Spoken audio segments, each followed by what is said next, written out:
하나, 둘, 셋. 아이고 와야. 안녕하세요. 작곡가 김영석입니다. 반갑습니다. 안녕하세요. 베이시스트 오대훈입니다. 반갑습니다. 네, 저는 강수호입니다. 김민기 싱어송라이터라 그래야 되나요? 아주 최고의 예술가시죠. 네, 그분의 트리뷰트 앨범 작업하고 있습니다. 형 얼굴 보시는데. 예, 얼굴 중요하죠. 비주얼이 중요하고요. 제가 이제 편곡을 하고 스케치, 그림으로 따지면 스케치를 하고 거기에 이제 색감을 집어넣고 또 여러 가지 데코레이션을 하는 게 이제 어떤 세션 하시는 분들의 어떤 또 몫인데요. 가장 중요한 것은 일단 실력이 가장 중요하고요. 둘째는 어떤 그림을 이렇게 스케치를 드렸을 때 거기에 그 느낌에 맞는 색깔을 집어넣는 그 작업을 정말 색채감 있고 또 깊이도 있고 사운드의 밸런스, 이 여러 가지 것들을 아주 노련하게 어떤 음악을 갖다 드려도 그 마치 마스터키를 갖고 있는 듯한, 그래서 어떤 분이라도 어떤 장르의 음악이라도 이렇게 열 수 있는 그런 분들을 선호하는데, 우리 베이시스트 오대원 씨나 또 드럼의 강수호 형님은 충분히 그 아주 세계적으로 어디다 내놔도 뒤지지 않을 만한 실력과 여기 못 앉아 있게. 실제 그래 실력과 또 그런 그림을 그려주시고 해서 사실은 제가 잘 얹혀가고 있죠. 편곡의 스케치를 드리면 이 두 분들의 그 어떤 기본 베이스와 드럼이 가장 기본이거든요. 그것들의 어떤 그림을 너무 잘 그려주셔서 슬쩍 제가 이렇게 묻어가는, 네. 기대고 있는, 그리고 언제나 좀 만족스러운 그 작업을 또 해내주시는 그런 고마운 분들이죠. 이야기 듣고 느끼는 게 뭐냐면 방송 출연도 많이 하고 하니까 말 잘한다. 확실히 말을 우리는 버벅. 저 같은 경우는 사실은 형 두 분의 뼈대에 저 정말 얹혀가거든요. 진짜 얹혀가. 우리 다 얹혀가고 근데 앙상블이라는 것 자체가 서로 다 그러니까 그런 것 같아요. 내 색깔을 유지하는데 상대를 배려하는, 그렇지. 그게 앙상블인데 그런 부분에 있어서는 아주 탁월한 실력을 갖고 계시는 분들이죠. 사실 제가 없어도 돼요. 이렇게 데모만 드리고 내가 없어도 없는 경우도 있어요. 심지어 가끔. 예, 그러면 그래도 뭐 내가 생각하는 그림보다 훨씬 더 버라이어티하게 이거를 만들어 주셔서. 그 시경이 노래 뭐지? 내게 오는 길. 그것도 제가 심지어 내게 오는 길 녹음할 때는 아니 있었어. 뒤에서 잤어요. 뒤에서 자고 있고 난 드럼 안에 맞아 형 잤다. 형사 괜찮아. 자다가 일어나고. 자다 일어나서 괜찮아요. 너무 좋아요. 믿음이죠, 믿음. 진짜 기억나. 형 잤어. 근데 그러면 우리는 더 부담스러워. 그렇지. 이걸 내가 책임을 져야 되는데. 쉽지 않죠. 그렇게 이렇게 그림을 그리는 게 실력적으로나 혹은 그 아까 얘기한 앙상블적으로나 절대 그 쉽지 않은 작업이죠. 근데 워낙에 이제 구력들과 노하우들 또 연주 실력이나 이런 여러 가지 것들이 출중하시니까 편곡하는 입장에서는 안심하죠. 왜냐면 제가 드러머나 베이시스트가 아니기 때문에 그런 것 같아요. 협업이라는 것은 내 의도대로 뭔가를 하는 것도 중요하겠지만 그것보다도 이 음악에 있어서 앙상블은 그냥 맡기는 거죠. 그 맡겼을 때의 그 전의 믿음, 정말 이거는 내가 맡기는 게 외려 더 시너지가 더 날 거라는 확신이 있기 때문에 워낙에 잘 하셔서. 우리 녹음할 때 이제 이 비슷한 이야기로 그런 말을 했어요. 그러니까 피아노 쳐온 게 꼭 이제 사적인 자리에서는 형석이라고 하는데 형석이는 이 편곡을 할 때 피아노를 이렇게 쳐온 게 꼭 수호 형이 오면 이렇게 칠 거야 하고 다 만들어 놓은 것 같은 느낌이 있어요. 그러니까 서로에 대해서 사실은 알고 너무 있어요. 잘 알고 있는. 너무 잘 알고 있죠. 그러니까 잘 알고 있기 때문에 내가 여기서 이렇게 치놓으면 이 형은 와서 여기서 이렇게 할 거야. 이제 그리고 우리는 이제 그거를 알아듣고 빠른 시간 안에 해결을 해야 되는 게 우리 전문 이제 세션맨으로서 이제 해야 될 일이죠. 그런데 대신 중요한 건 뭐냐면 이 전체적인 중요한 큰 방향에서는 우리가 틀을 벗어나면 안 된다는 거. 그러니까 작곡자와 편곡자의 의도대로 그 범주 안에는 머물러야 돼요. 짠짠한 거는 조금 달라도 되는데 큰 범주에서는 같은 맥락을 가지고 가야 된다. 호흡이죠, 호흡. 그게 제일 저는 중요하다고 생각해요. 내 음악이 아니기 때문에 그거에서 작곡자와 편곡자의 의도가 어느 범주 내로 갈 것인가는 파악을 빨리 하고 그걸 빠른 시간 안에 우리가 현실화 시켜주는 거죠.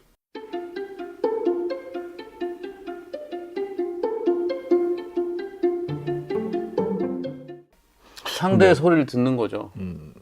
앙상블은 그렇지. 내 소리를 내는 것도 중요하지만 상대의 소리를 듣고 거기에 같이 호흡하는 것. 아, 그렇지. 네, 아, 이 잘하는 말이 무슨 거죠. 말이냐면, 그러니까 나는 드럼 플레이어로서 여기 왔지만 드럼 플레이만 하러 온 게 아니고 드럼 플레이 하면서도 지금 피아노가 어떻게 쳐놨는지, 베이스가 지금 어떻게 가고 있는지 이런 거를 다 듣고 가는 능력이 되어야만 사실 앙상블을 이룰 수가 있는 그 말을 하는 것 같아요. 예, 아까 실제 녹음할 때도 제가 뭐 잘난 체를 좀 하고 싶은 부분이 있었어요. 그래서 잘난 체를 조금 했는데 피아노 리듬하고 안 맞는 거예요. 잘난 체 접고 다시 쳐야겠다. 그래서 피아노 리듬하고 되게 조화롭게. 근데 그것도 이제 귀 듣는 배려하는 다른 연주자를 배려하는 게 근데 이제 되게 중요한 부분인 베이스 거예요. 라인이 너무 좋으면 피아노가 부딪히면 피아노를 바꾸죠. 그렇죠. 네. 그래서 그러니까 그런 작업들이에요. 배려와 배려 연속이네요. 아, 그건 그러다가 당연히. 서로 배려 놓는 얘기. 배려가 배려 놓는다고?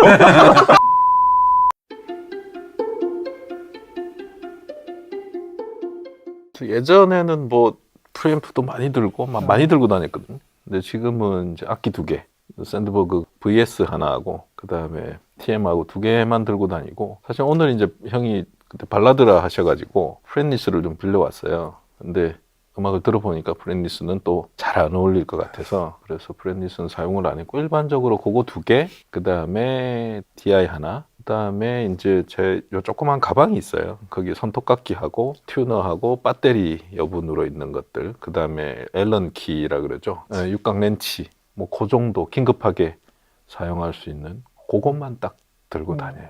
예. 그게 용어가 뭐라고? 앨런 키라 그러죠. 그래? 예. 네, 앨런 헥스키를 안 그러고? 이라고 아, 그래? 나는 헥스키로 알고 있는데. 영국에서는 앨런 키로 쓰더라고요. 잘 나는 모르겠어요. 미국에서는 다 헥스키로. 아, 앨런으로 북한에서는 번호키 이런 거는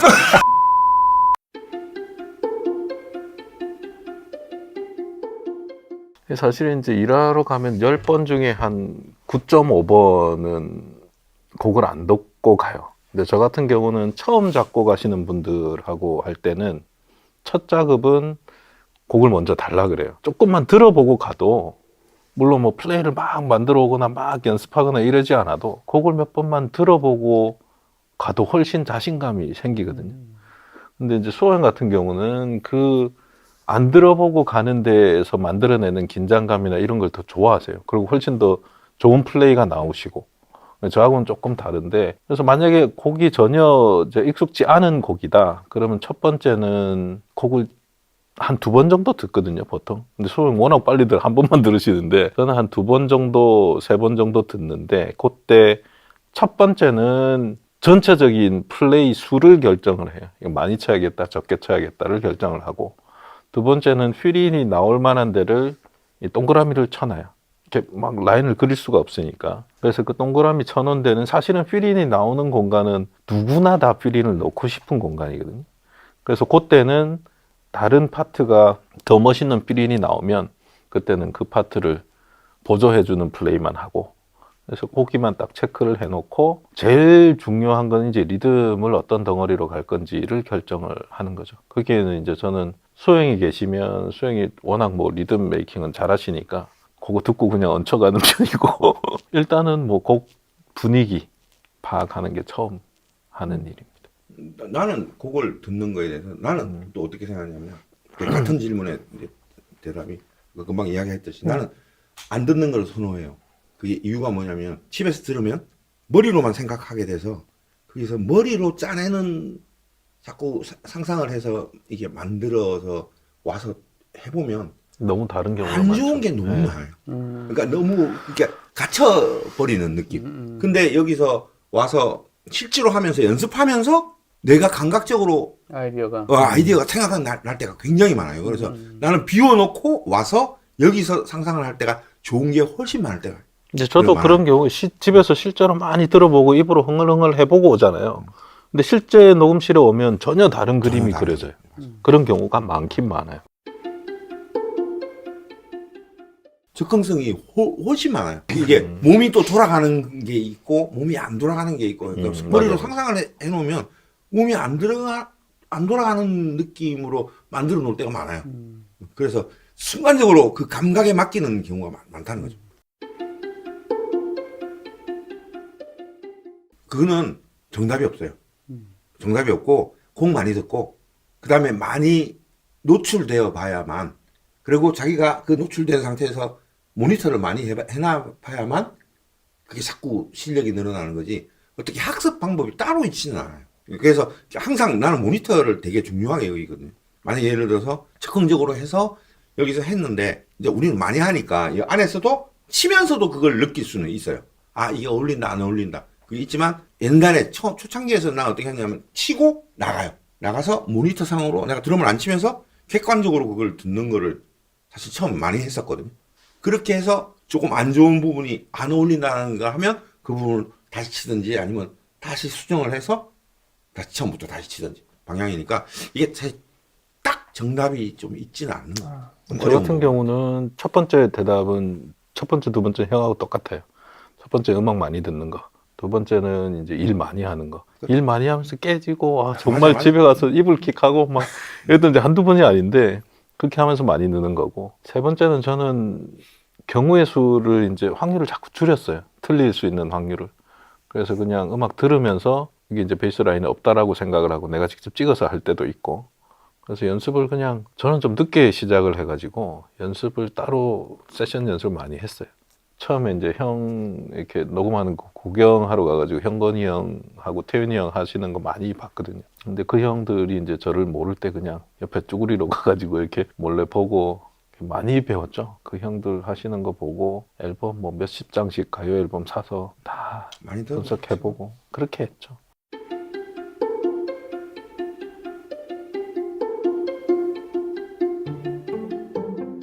저는 이제 스튜디오에는 기본적으로는 패시브를 올해는 안 됐다. 한 5년, 10년 전부터는 패시브를 계속 썼었어요. 근데 오늘은 이제 음악 장르가 조금 화려한 부분도 있고 해서 액티브를 썼는데 녹음실에서는 거의 패시브를 쓰고 있고 공연장에서는 액티브를 쓰는데도 그 EQ를 중간에 거의 놓고 써요.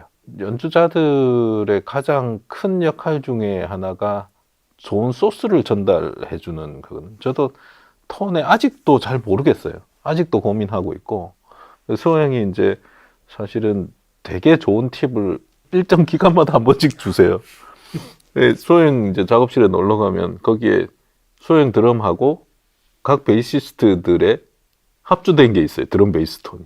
그거 들으면서도 전 되게 많이 배웠고 하이를 제가 되게 약간 두려워했었거든요. 조금 이렇게 거친 소리도 나고 이렇게 찰퍼덕거리는 소리도 나고 근데 그런 것들을 두려워하지 않게 되면서부터 톤이 조금 괜찮다는 소리를 들었어요. 실제 어떤 녹음실에 가서 네이튼 리스트 그 연주한 베이스 트랙을 들었는데 와 이건 너무 철퍼덕거리는 거예요. 너무 세게 치고 근데도 음악하고 붙었을 때 너무 멋있는 거예요. 그 소리들이 싹 없어지고 그냥 생동감만 있는. 그래서 톤이라는 게 우리가 귀에 다이렉트로 들리는 그게 다가 아니고 다른 소리들이 뭉쳐서 어떤 하모니를 이룰 때까지를 미리 예상을 해서 톤을 잡아야 된다는 게 가장 최근까지의 결론이에요. 형이 옛날에 어디 강인가 어디 가셔서 말씀하셨는데 톤이라는 거는 물리라고 말씀을 하신 적이 있어요. 힘하고 뭐 속도하고 뭐 드럼 같은 경우는 당연하겠지만 베이스도 저는 그게 너무너무 맞다고 생각을 하는 거예요. 줄을 튕기는 그 속도하고 줄을 튕기는 세기하고 또 그건 아마 모든 악기가 다 똑같아. 피아노도 마찬가지. 똑같아. 피아노를 이렇게 빨리 치느냐 무겁게 치느냐에 따라서 똑같은 피아노인데 소리가 완전히 달라지는 거야. 마찬가지 줄을 빨리 스쳐 지나갈 것인가 박자는 똑같아도 부드럽게 지나갈 것인가 맞는 면이 어딘가에 따라서 완전히 소리가 달라지니까. 저는 가장 이제 쉽게 하는 방법으로는 손가락 깊이를 조금 달리해요. 그러니까 아주 느린 템포의 발라드 곡이다.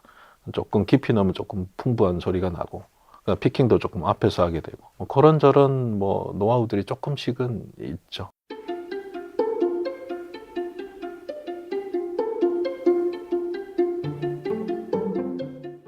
곡에 따라 다 다르죠. 그러니까 그렇죠. 그것도 정답은 네, 없어요. 그것도 그러니까 잘 어울리는. 장르에 따라 또 다르고 템포에 따라 다르고 그다음에 곡의 어떤 악기의 구성에 따라 다르고 이건 뭐 정답이 없어요. 그러니까 아까 얘기한 그 밸런스와 앙상블에 대해서 좀 더 이렇게 고민을 하는 게 맞는 것 같아요. 이게 좋은 톤이다. 이건 나쁜 톤이다. 뭐 이런 거는 사실은 아까 나단 이스턴 얘기했지만 그냥 들을 때는 막 세도 음악이랑 딱 묻었을 때 이게 어떤 공간감이 나오면 그 자체가 좋은 톤이잖아요.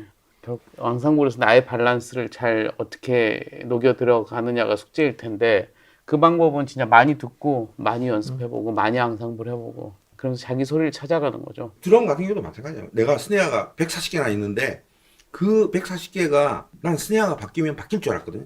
그래서 막 엄청 많이 사서 다 해봐도 결국은 뭐냐? 자기 몸이 가지고 있는 표현력이에요. 그 악기로는 절대 표현이 더 안 돼요.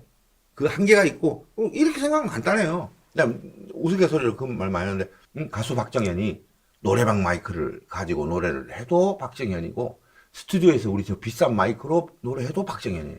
그건 왜냐면 외부 환경이 변해도 좀 더 표현이 잘 표현되고 안 되고일 뿐이지 그 사람 자체라는 거죠. 그러니까 그거 마찬가지 연주자도 다 마찬가지예요. 내가 가지고 있는 고유의 톤이 있어요. 그거는 바꾸기가 힘들거든요. 근데 이제 어떤 기술적으로 톤을 약간 달리하는 아까 뭐 깊이 넣고 뭐 그런 거는 있지만 근본적으로 그 사람이 가지고 있는 톤은 우리 목소리랑 비슷하게 기본적으로 갖고 있어요. 근데 그 아까 음악에 어울리고 안 어울리고는 이런 게 있거든요. 하모닉스들이 아까 드끄드끄리는데 음악에 딱 묻으면 이게 머플링이라는 게 돼요. 하모닉스가 서로 머플링이라서 하모닉스들끼리 만나서 상쇄가 돼요. 그래서 아까 베이스 톤의 이야기할 때 우리는 보통 이제 이렇게 음악을 듣는 사람들은 최종 결과만 가지고 베이스 소리는 둥, 덤 이렇게 생각하잖아요. 소스를 까보면 절대 그렇지 않아요. 그게 다른 악기랑 어울렸을 때 사라지고 난 뒤에 결과를 듣는 거기 때문에 그걸로 표현을 하면 안 된다는 거예요. 그게 엄청나게 엄청난 그게 키예요. 그러니까 솔로를 트랙을 들어본다든지 그런 공부가 사실은 필요해요. 그래서 그게 어울려졌을 때 어떻게 작용을 하는 것인가 그게 굉장히 중요한 부분이에요. 근데 알기가 힘들어요.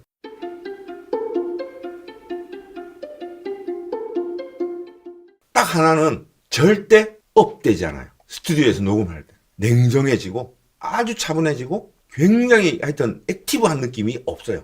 그리고 이게 우리 녹음을 많이 하고 있는 사람들은 절대로 내 표현보다는 이 앙상블이 어떻게 되는가를 제일 먼저 생각하는 것 같아요. 옛날에 이런 일이 한 번 있었어요. 진짜 오래전 일인데 그때 멤버가 누구였냐면 저하고 신영권 형님, 그 다음에 함춘호 형, 그 다음에 최태환이라고 지금 조용필 위대한 탄생 그 네 명이서 아침에 모였어요. 녹음을 하러. 보사노바 곡이었거든요. 그냥 이제 자 녹음합시다. 그때 멀티 시절이라 이게 뭐 이게 프로툴이 아니에요. 멀티 시절에서 녹음 해봅시다. 연습 한번 해봅시다 해갖고 했는데 너무 난리예요. 막 너무 화려하고 너무 예쁘고 막 다치는 거예요. 연습할 때. 그래갖고 자 형 이거 좋습니다 하고 했는데 자 이제 녹음할게요. 테이프 돌았습니다 했는데 다들 아무것도 안 치고 전부 기본만 치고 있는 거예요. 그게 왜냐면 연습할 때 벌써 다 들은 거예요. 저 사람이 이쪽에서 뭘 하고 있었고 뭐 이러니까 내가 비워줘야지. 그 배려심이 순간적으로 네 사람이 똑같이 가지고 있어서 아무도 안 치는 거예요. 너무 신기한 경우. 우리 다 웃었어요, 다. 그 연습할 때는 그렇게 막 자유롭고 막 그렇게 막 손 푸는 겸 아침이니까 그랬었는데 이게 한 번 연습으로 벌써 남이 뭘 어떻게 하고 있는지를 다 읽고 자기가 다 비워주는 거예요. 그러니까 그 네 사람이 똑같은 마음을 갖고 있으니까 아무것도 안 치고 리듬만 치고 있는 거예요. 그게 너무나 신기했어요. 이게 진짜 이 앙상블을 하는 이 마음의 자세가 이게 이 사람들이 완전히 틀리는구나. 그런 생각을 확 갖고 되죠. 근데 또 이런 것도 있어요. 내가 그만큼 이럴 수도 있고 저럴 수도 있는 실력을 가지고 있기 때문에 그걸 안 할 수도 있는 거죠. 못하면서 안 하는 것과 할 줄 아는데 안 하는 거는 완전히 다른 개념이죠. 그러면서 이 사람들이 왜 이렇게 유명했는지를 딱 느낄 수 있죠. 그러니까 우리 김영석 작곡가가 이야기하는 그 앙상블이라는 게 그만큼 중요하다는 거죠. 왜냐면 음악 목적성을 위해서 해야지 드럼을 만약 화려하게 친다고만 해서 안 어울리면 이건 다 쓸데도 없고 톤 이것도 곡하고 안 어울리면 아무리 좋은 소리도 필요가 없는 거죠. 그게 뭐 정답이죠. 아까 이야기했던 거. 그 냉정해야 이게 들리는 거예요. 내가 오버해갖고 내가 치다 보면 자기 그 매너리즘에 그냥 빠지는 거예요.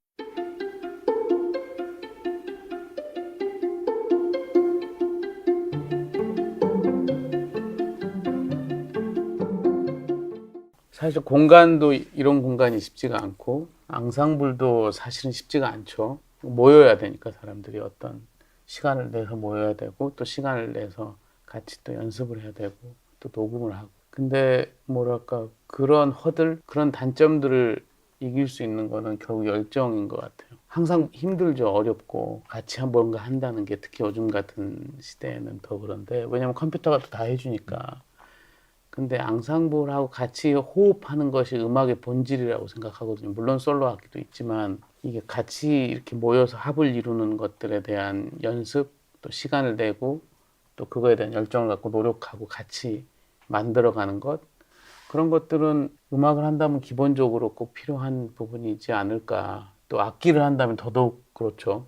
왜냐면 같이 합을 이루게 이제 밴드를 하는 거니까 악기들끼리. 그래서 또 열정을 갖고 그런 공간이나 시간을 찾으려고 하면 그 열정이 허들을 이기지 않을까요? 그런 노력이 필요한 것 같아요.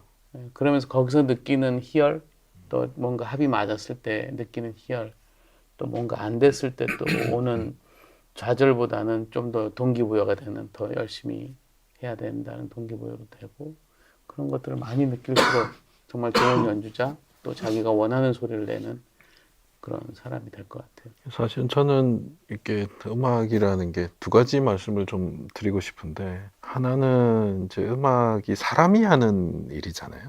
그래서 저는 연주에 그 사람의 성격이 그대로 나온다고 생각을 해요. 근데 이제 그런 것 때문에 성품이 조금 좋았으면 좋겠다라는 거 하나가 있고, 그다음에 연주 요즘 젊은 친구들 보면 전 손 따라도 못하겠어요. 너무너무 잘해요. 되게 부럽기도 하고, 실제로 이제 저는 그런 영상들 다 저장해 놓고 한번 해보기도 하고 하는데, 뭐 저한테는 사실은 크게 도움이 되거나 이러지는 않아요. 그냥 마음이 조금 불안하니까 연습을 하는 건데, 사람들이 하는 일이라 모여서 하는 거에 대한 쾌감이 분명히 있어요. 근데 그거를 만족하는 결과물을 낼 수 있는 거는 사실은 시간이거든요.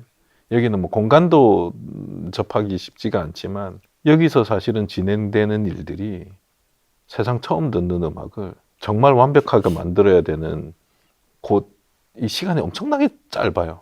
처음 듣는 곡을 듣고 그걸 다 받아 적고 또 연습 한두 번 하고 타임이나 톤이나 음악성이나 이런 것들 다 집약을 해서 만들어낸다는 게 쉬운 일이 아니거든요. 그래서 저는 조금 경험이 부족한 분들은 빨리 어떤 문제를 해결할 수 있는 그런 능력들을 갖추시는 게 제일 큰 도움이 될 거라는 생각을 해요. 그래서 그게 뭐 악보를 본 리딩이든 아니면 듣는 귀 청음이든 아니면 또 톤이나 뭐 배려라든지 이런 것들도 빠른 시간 안에 해낼 수 있는 그 환경을 만드는 연습을 하는 게 제일 좋을 것 같습니다. 드럼 같은 경우에는 홈 레코딩이라는 게 거의 불가능하니까 조금 다른 방향일 것 같아요. 대신 이제 홈 레코딩을 하고 이제 시퀀싱이나 이런 기계를 하다 보면 사실 기계에 의존하는 경우가 너무 많거든요. 저는 뮤지션으로서, 그러니까 연주자로서는 그걸 배제시켜야 될 거라는 생각을 해요. 그러니까 기계를 이용은 잘 해야 되지만, 그러니까 예를 들면 콘타이저라는 게 있잖아요. 근데 내가 지금 피아노를 치는 게 콘타이저, 그러니까 기계가 없이 내가 쳤을 때 이걸 남한테 보여줄 수 있는 정도가 아니면 연주자라고 하기 힘들다는 거죠. 그러니까 왜냐면 기계를 이용해서 콘타이저 해버리면 눌러버리면 대충 쳐놔도 그냥 콘타이저가 다 되니까. 그렇게 하다 보면 그 속에 빠져서 모든 사람이 음악을 다 그렇게 할 것 같거든요. 절대 아니에요.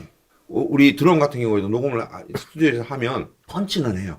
왜냐면 그거는 목적을 위해서, 그러니까 음악을 잘 만들기 위해서 이 부분이 음악에 안 어울리면 고칠 수는 있지만, 기본적으로 플레이를 하는 상황에서 그게 내가 치는 것 자체가 문제가 있으면 안 된다는 거죠. 근데 대신 이럴 수도 있어요. 그걸 잘라갖고 한마디를 루핑 시키면 돼요. 그럼 듣는 사람들은 아무도 몰라.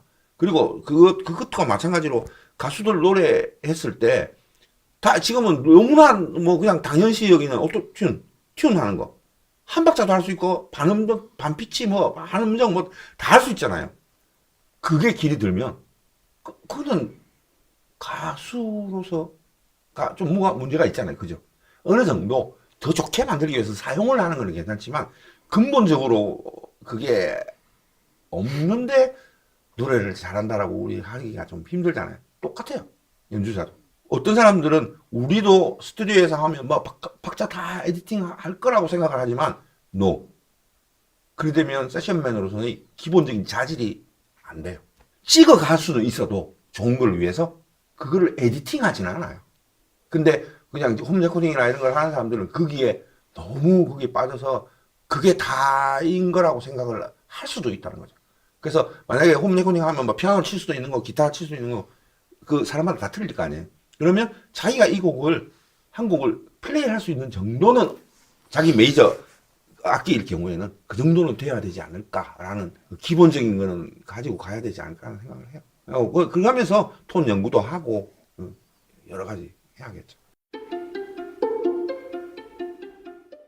어쨌든 뭐 이걸 보시는 분들은 다 음악을 사랑하시는 분들이겠죠. 그리고 또 음악을 통해서 자기의 색깔을 또 표현하고 싶은 분들이겠고, 뭐 어쨌든 뭐 깊숙이 같은 어떤 목적, 동기를 갖고 있는 분들일 것 같아요. 저희랑 똑같이. 그래서 계속 음악 사랑해 주시고 또 열심히 자기의 색깔을 찾아가시고 또 거기에서 또 행복을 느끼시고, 그래서 정말 좋은 그런 음악들을 계속 연주하고 만들고 하셨으면 좋겠습니다. 라이딩 베이스 사랑 많이 해주시고 저도 연습 계속 열심히 해가지고 시간이 지날수록 조금 덜 부끄러워지는 베이시스트가 되도록 노력하겠습니다. 전 이제 드럼으로서 또 얼마나 오랫동안 내가 음악 작업을 하게 될지는 모르지만 그냥 하는 날까지는 계속 아마 똑같은 마음을 갖고 있을 것 같아요. 이게 모든 곡이, 모든 음악 작업이 그냥 내 작업이에요. 난 남의 작업이라고 생각한 적 한 번도 없거든요. 그게 제일 중요한 것 같아요. 내가 만약에 이 곡을 내 이름으로 달고 나간다. 그럴 때 이게 부끄럽지 않을까? 그러니까 프로로서 그냥 마음이 제일 중요한 것 같아요. 그러니까 여러분들도 막 그런 기회가 있을 거예요. 그러면 어떤 곡이 닥칠지 다 모르잖아요. 근데 하게 되면 정말 자기가 할 수 있는 범주 내에서 최선을 다해서 다 연주해주고 아니면 내 음악 작업도 마찬가지. 최선을 다하는 게 제일 좋을 것 같은 뮤지션으로서 아마 사회생활도 마찬가지로 똑같은 것 같아요. 다. 어차피 우리도 직업인이잖아요. 그죠? 뮤지션들도 다 직업인이에요. 왜? 난 직업을 갖고 있는 사람이지 나는 아티스트라고 생각해 본 적은 단 한 번도 없거든. 그래서 내한테 돈 주는 사람한테 내가 부끄럽지 않게 그게 제일 정답이에요. 진짜로. 형 아티스트예요. 아니 절대로 아니에요. 나는 기술자지. 난 진짜 아티스트적인 기질은 없어요. 있겠지요. 어느 부분은. 하지만 내 마음가짐 자체가 나는 그걸 그렇게 가지고 있지를 않기 때문에. 여러분들도 뭐 상황에 따라 좀 틀리겠죠. 분명히 그렇게 하면 자기 목표가 생기는 방향대로 흘러가게 돼 있으니까. 아까 뭐 동기부여, 그다음에 아까 또 이야기했듯이 사람들마다 사실 다 공통적으로 다 갖고 있는 생각들이에요. 다. 우리는 여러분들도 아마 마찬가지일 거예요.